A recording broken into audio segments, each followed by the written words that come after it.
Hey guys, welcome to the second video in our preview season for the upcoming Magic the Gathering set Battlebond.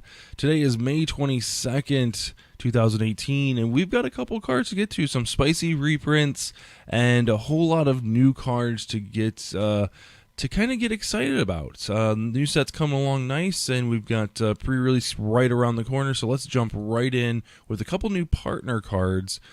So we've got Krav the Unredeemed is a legendary creature demon, 3/3 for 4 generic and 1 black. It's got partner, and we'll talk about the partner here in a second. Its activated ability, however, is 1 black, sacrifice X creatures, target player draws X cards, gains X life, and then you put X +1/+1 counters on Krav the Unredeemed.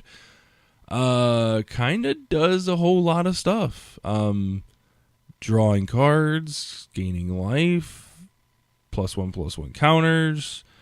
Yeah, I mean, the only thing in that whole statement is the sacrifice creatures that is even related to black. Everything else is, usually draining and -1/-1, but not too shabby. Draining is a thing, so sacrificing the creatures is definitely powerful. So let's see what it partners with. So the legendary angel is a 4/4/5 generic, 1 white for Regna the Redeemer. It's got flying in at the beginning of each end step. If your team gained life this turn, create 2 1/1 white warrior creature tokens. So there's a little bit of synergy here, obviously. So, you're creating tokens, you're losing tokens, you're gaining life, you're creating more tokens. And keep in mind, this is at the end of each end step. So you can do this on your opponent's turn too. So you can just keep the thing flowing as far as making sure you're gaining life. Obviously, you have different ways of gaining life in white, and in black as well, so you don't necessarily have to sacrifice. Don't feel like you have to sacrifice the creatures, but being able to draw those extra cards is definitely a incentive to do so. By themselves, they are pretty trash, but this is the thing that you're running into, right? So with the new partner mechanic, when you draw one of these, or when you play one of these, you or your partner, whoever has the partner card in their deck, gets to search their library for it. So, I can understand why Wizards costed these the way they did, because you're guaranteed to get the partner next turn. Now, whether or not you have the mana to play it is a whole other story, but you're tutoring for the card for free. So when you look at these cards, you have to definitely take into account that you're tutoring for the second card, like 100% of the time. So that's something that we have to take into account, that there has to be a cost there, because you wouldn't pay 5 mana for a 3/3 with this ability. Like you wouldn't pay that mana. That would be that would be 4 mana, or it would be 2 black, 2 generic, or 3 black and 1 generic. It would be something a little bit harder to cast, but not at 5 mana. A little on the pricey side. But anyway, let's continue on. So we've got red. We've got a nice new reprint with Chain Lightning. Now, I haven't been able to play with this yet, and I'm kind of looking forward to it. So Chain Lightning is 1 red. It's a sorcery at uncommon. It deals 3 damage to any target. Then that player, if you targeted the player, or that permanent's controller, if you targeted a creature, may pay 2 red mana. If that player does, they may copy this spell and choose new targets for the copy. Keep in mind that the copy still has that clause that player or controller of permanent can pay 2 mana, so that you can see where the spell just gets out of control. And if you're playing against a red mage, there is a little bit of downside, right? They can pay 2 and deal 3 damage to one of your things, but you can pay 2 to deal 3 damage right back. So there is this give and take with your red mages. However, in most cases, 4 out of 5 decks aren't going to have red in them. So this is just a lightning bolt. So good card. Good card. Next up, we've got an enchantment at the rare slot, which is dying to go into my Possibility Storm deck for Commander or for Modern play. Stolen Strategy is 5 mana, 4 generic, 1 red. At the beginning of your upkeep, exile the top card of each opponent's library.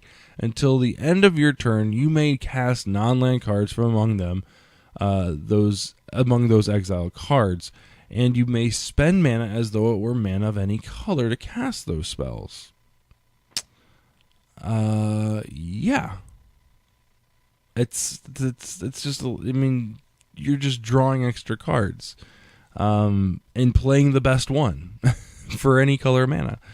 Yeah, how could you go wrong, right? How could you go wrong? It's one of those big splashy enchantments that red usually gets, so it's a lot of fun to play with in casual formats and things like that. So, Boldwar the Imitator is next. 5 generic, 2 red for a 5/5 giant warrior. So we got more warriors here. Cowards can't block warriors. Cowards can't block warriors. That's interesting. I don't think we've had any cowards yet. Yeah, I don't think we've had any cowards yet. That is an interesting creature type, cowards. Anyway, so his second ability it's an activated ability. 1 red, target creature becomes a coward until end of turn. Hey, look, there you go. Taking down their biggest thing to preventing them from blocking. I wonder if we'll have any cowards in the actual set. That's interesting. And then also you can pay 2 and 1 red. Target creature becomes a warrior until end of turn. So if you got an extra couple bits of mana, you can make things unblockable essentially, or at least unblockable to their biggest threats or their 1/1s with death touch. You can make those cowardly. So kind of a big fun splashy card. Next up, we've got black. We've got Diabolic Intent. 1 white, 1 black for a rare sorcery. As an additional cost to cast this spell, sacrifice a creature. Search your library for a card and put that card in your hand and shuffle your library. Not a bad card, especially black. Black-white's a thing. Black-green's a thing as well, being able to make those 1/1s and in those 1/1 saplings and, you know, the small 1/1 mana dorks that you don't need late game, being able to search up your bomb rare. Not too shabby, right? It's at sorcery speed, so you can't do any shenanigans with the blocking and all that stuff. But at the end of the day, it's still sacrificing and getting something better. It goes to your hand, so it's a little bit of downside. Thrasher Brute is next. It's 3 generic, 1 black for a Orc Warrior. It's a 4/3. When Thrasher Brute or another warrior enters the battlefield under your team's control, target opponent loses 1 life and you gain 1 life. Not too shabby, right? Definitely not too shabby, especially when you're playing in Two-Headed Giant. Let's see here. Sickle Dancer is next. It's a 3/2 for 3 mana. Human Warrior, again, more of those warriors. When it attacks, if your team controls another warrior, it gets +1/+1 till end of turn. So you got yourself a nice 4/3 there for 3 mana. Hopefully, one of you guys is playing warriors, so this is definitely a build around the card. It's okay. It's in the warrior colors for commander, so you know the warriors that were in, what was it? Cons, I believe. It gives you +1/+0 and +0/+1. Those cards will definitely this card will find a home in those those commander theme decks. Last black card that we have here, we've got a little bit of a translation for you here. It is, let's see here, Fraz Virtue is 1 black, 2 generic for a sorcery. It's a rare, and it says for each player you choose friend or foe. Each friend returns a creature card from their graveyard to their hand. Each foe sacrifices a creature. So fun card. Again, one of those politics cards. Like, hey, you know what? You only have 1 card. It's your 1 bomb rare. So what are you going to do for me so that I don't call you friend or don't call you foe? So in Two-Headed Giant, these cards are pretty much straightforward. You know, partner's friend, I'm friend, you're foe, and let the cards fall where they lay. So moving on, we got green. We've got Veteran Explorer. It's 1 green for a 1/1. When it dies, each player may search their library for up to 2 basic land cards and put them into the battlefield. Then each player who searches their library this way shuffles. It's unfortunate that it gets your opponents ramped. So if you can build around this, it's phenomenal. Just be prepared on the kickback because they're gonna get the benefit for it. I mean, yeah, your 2 basic lands are coming in untapped, but you had to pay one to do that. So there's a little bit of a cost there. Next up, we've got Virgo. This is a 6 mana, a 6 mana rare 6/6 with trample. If it would deal damage to another creature you control, if damage would be dealt to another creature you control, prevent that damage. Put a +1/+1 counter on that creature for each 1 damage prevented this way. So break this down a little bit. So if you've got a 4/4 in play and somebody deals it 3 damage, instead of dealing 3 damage, you're preventing that 3, and now you've got a 7/7. And then if Virgo was going to be put into a graveyard from anywhere, shuffle it into its owner's library. So unfortunately, no graveyard shenanigans for Virgo. But it's a 6/6 for 6 mana with trample. That prevents a lot of damage. Jungle Wayfinder is next. It's an elf warrior for 3 mana. It's a 3/3, so we're off to a good start. It's in good creature types, both elf and warrior.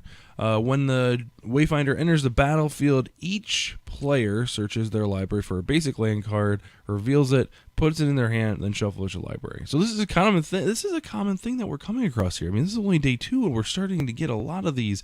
Your opponents are benefiting from your creatures, and unfortunately, that's a pretty big downside for this card, at least. I mean, you're still so far in the early game. It helps fix your mana. So, I mean, take that with a grain of salt. So, continuing on here, we've got one less green card here. Is the Crowd Goes Wild. It's X plus a green, and it's got assist, so your opponents, your partner can all help you pay for it. It's got support X. Each creature with a +1/+1 counter on it gains trample until end of turn. So obviously your opponents are going to pay for this, but your partner can, and you can put +1/+1 counter on each of up to X target creatures. So this is a support card that actually is pretty beneficial since it's not a creature itself, and it's at sorcery speed, but giving creatures +1/+1 before attacks and then giving them trample is just peachy. So moving on. We've got a couple reprints in blue. True Name Nemesis is 3 mana for a 3/1. When it enters the battlefield, you choose a player. True Name Nemesis has a protection from that chosen player. It's a Merfolk. It's a mythic rare. It's really good. Really, really good. Slightly worse than Two-Headed Giant, but still good. Impulse is next. It's an instant for 2 mana. Look at the top 4 cards of your library. Put one of them into your hand, and put the rest on the bottom of your library in any order. Digs deep, finds the cards you're looking for, and if they don't want them, then they go to the bottom of your deck. You don't have to worry about them ever since. Problem with this is, what if you draw 2 cards that you need? Well, you're going to pick the best one and just hope for the best. Kraken Hatchling is just an 0/4, it's not even a waltz, might as well be. It's an 0/4 Kraken for 1 mana. That's it. It's a great card to play early if you're one of those late gamers or control players. It's a great card. Not great card. It's a little bit of an overstatement. It's an okay card. If you're game 2 playing against an aggro deck, you want to sub these in for sure. Continuing on with blue, we've got Game Plan next. 1 blue, 5 generic with assist. It's a sorcery rare. Each player shuffles their hand and graveyard into their library, then draws 7 cards. Exile Game Plan. So, this is one of those cards that you will get opponents that will help you pay for this. The trick is going to be trying to get them to pay 5. That's your goal is, and there's going to be negotiations for sure, right? Because someone will pay it. Someone will help you pay it, right? You could just say, I'm just not going to cast it then. But the player that has 1 or 2 cards, they're going to pay it. Next up, we've got Saltwater Stalwart is a 2/4 for 4 mana, 3 generic, 1 blue. When it enters, or when it deals deals damage, doesn't necessarily have to be combat damage. When it deals damage to an opponent, target player draws a card. Can we get this guy a tap deal 1 damage? Holy smokes! 2/4 for 4 mana, not too bad. Could be worse. Good blocker, definitely good blocker. But you want to be dealing damage with this thing, so give it flying, give it evasion, give it something. Tridespout Tyrant is next. It is 5 generic blue, flying to Jin for 5. It's a 5/5, and whenever you cast a spell, return target permanent to its owner's hand. It's that rare. Holy smokes. It's a pretty good card. A little pricey side, but it's not too bad. 5/5 flyer will end games, especially when you cast a spell the next turn, get rid of their best thing. So good. So good. Last in blue, we got Sower of Temptation. 2 blue, 2 generic, 2/2 rare, fairy wizard. Flying. When it enters the battlefield, gain control of target creature for as long as Sower of Temptation remains on the battlefield. If you've got any way to protect this thing, you can drop this on turn 5, turn 6, turn 7. Just hold it in your hand until they draw that bomb rare.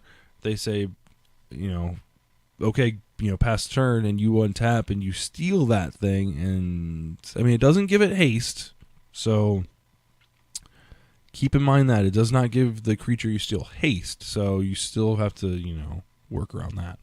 And then as long as you got some way to protect this wizard, you are in the clear.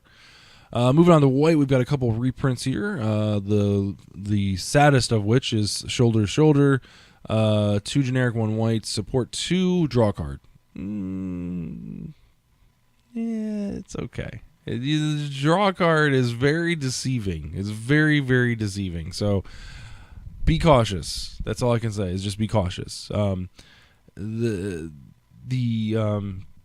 support 2 is good, but if you've got a couple different targets. So a couple other reprints, which is kind of exciting. Sword of Plowshares was a card that I played with back when I first started playing Magic. Glad to see the artwork is back. It's not the original artwork, but still a good card. Exile target creature. Its controller gains life equal to its power for 1 white mana at instant speed. Good card. Land tax is next. It's 1 white mana, mythic rare enchantment. At the beginning of your upkeep, if an opponent controls more lands than you, you may search your library for up to 3 basic land cards, reveal them, put them in your hand. This is a great way to thin out your deck. If you've got lands, in Commander and Vintage and Legacy, if you've got ways to get rid of those lands, so like search lands. I take that back. They're basic lands. But what I'm saying is if you have lands that destroy themselves or do abilities or whatever the case may be, keeping your land count low and be able to capitalize on the search ability, even searching out 3 basic lands for 1 mana is still good. Still thinning out your deck so your draws are much, much stronger. Land tax, good card, expensive card. And the last 2 cards of the day, Arena Rector is 3 generic, 1 white for 1/2. Mythic rare. It's a human cleric. And when it dies, you may exile it. If you do, search your library for a Planeswalker card and put that bad boy onto the battlefield. Shuffle your library. That's right. Grab a Planeswalker, anyone you want, put it on the battlefield, go. Yeah, just a little busted. Rhaegon's Sanction is next. 3 generic, 1 white for a sorcery at rare. For each player, choose friend or foe. Each friend puts a +1/+1 counter on each creature they control. Wow. Each foe chooses 1 untapped creature they control and then taps the rest. Pick your best one, tap your team down. Yeah. This is going to be an interesting card in Commander because you can see, like, when you put this on the table and say, all right, let the negotiations begin. Who wants to tap down their creatures and who wants to get +1/+1 counters? Like, great card. Great card. All right, guys, thanks for watching. Really do appreciate it. This was day 2 of Battleborn. Spoilers, preview season, whatever you want to call it. Thank you for watching. Make sure you subscribe to the YouTube channel, youtube.com/72DPI online. We really do appreciate it. Share the video, share the channel with your friends and family, anyone that plays video games, tabletop games, card games like Magic. We cover it all. If you like the show, make sure you head over to twitch.tv/72DPI online every Monday for Mana Drain. That's our Magic the Gathering podcast where we talk about all things Magic the Gathering every Monday evening. So, really appreciate you guys watching, like I said before. Make sure you leave a comment. Tell us what you think about the set so far. Are you on board with this set? Are you excited to play some Two-Headed Giant? Do you play a Two-Headed Giant? Have you played Two-Headed Giant before? Is this pulling you into the format? I want to hear all about it. Leave the comments below. Have a great evening, and we will see you tomorrow with the next preview video. Have a great night, guys.